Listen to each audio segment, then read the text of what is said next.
Sabi nila, the best trips are the ones that are unplanned. Pero minsan, the best trips are those spent with the best people. Last weekend, dinala kami ng aming mga paa sa isa sa pinakatahimik at pinakamagandang dulo ng Isabela, sa bayan ng Dinapige. Isang weekend na puno ng sorpresa, tawanan at experience.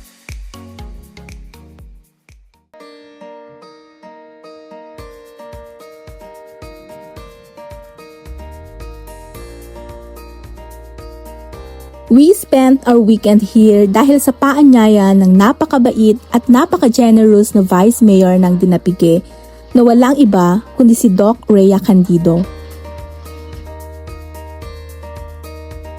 We are so honored and grateful dahil mismong Vice Mayor ang nag-invite sa amin upang bisitahin at i-explore ang ganda ng Dinapige. Ramdam na ramdam namin ang hospitality ng mga tao dito. Alam niyo yung pakiramdam na para kang umuwi sa probinsya at ang sarap-sarap ng trato sa'yo? Ganon na ganon ang vibes dito.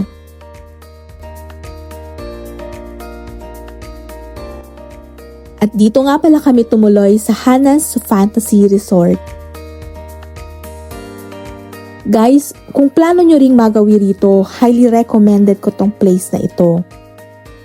Hindi ko na na-videohan pero bukod sa mabait ang may-ari, kumpleto na ang gamit at may sariling kusina kaya pwede kayong mag-bonding over cooking. It's your home away from home, literally. At eto nga pala ang kanilang contact numbers.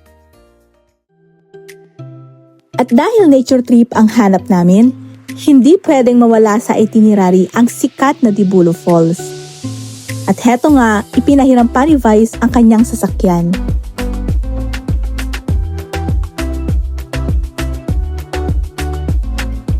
Habang nasa daan, kitang-kita ang ganda ng kalikasan.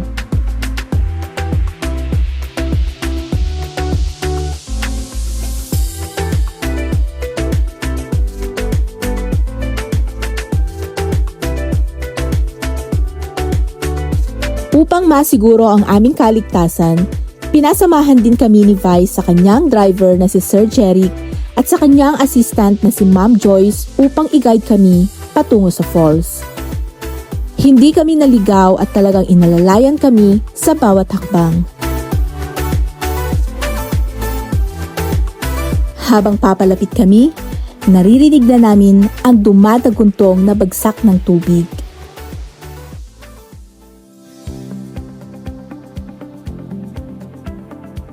At pagdating namin,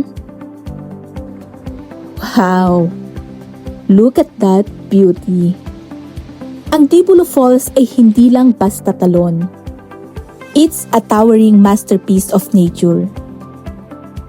Sa taas nito na umaabot ng mahigit 100 meters, ito ang itinuturing na pinakamataas na waterfall sa buong Isabela. And this falls is definitely the pride of Dinapige. Hindi mo mapipigilang hindi lumusong.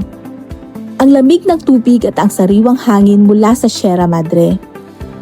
Ito ang tunay na definition ng relaxation. Walang signal, walang ingay ng sasakyan, tanging nature's music lang ang maririnig. It's the perfect place to disconnect, to reconnect.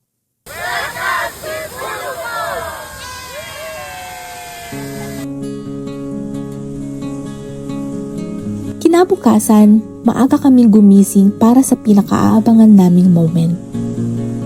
Sa tabing dagat habang hawak ang isang basong mainit na kape, pinapanood namin ang pag-akyat ng araw.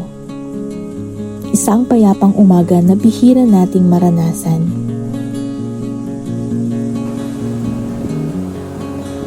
Kahit na hindi kami nakapag-swimming dahil sa sobrang lakas ng alon, sapat na sa amin ang pagmasdan ang ganitong kagandang tanawin.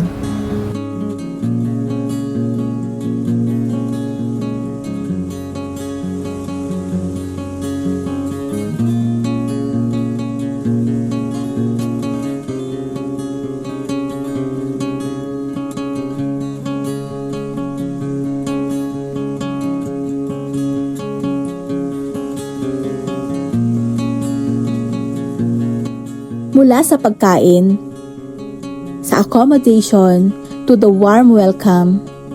Maraming salamat Vice Mayor Doc Rhea Candido sa pagpapatuloy at pag-asikaso mo sa amin. Sa iyong mga staff at kay Sir Bonnie na may-ari ng Hannah's Fantasy Resort. Isang weekend na hindi namin malilimutan. Kaya, ano pang hinihintay nyo? I-add nyo na ang dinapige sa inyong bucket list. Huwag kalimutang i-appreciate ang ganda ng ating sariling probinsya. Muli, maraming salamat po. See you next time. Bye!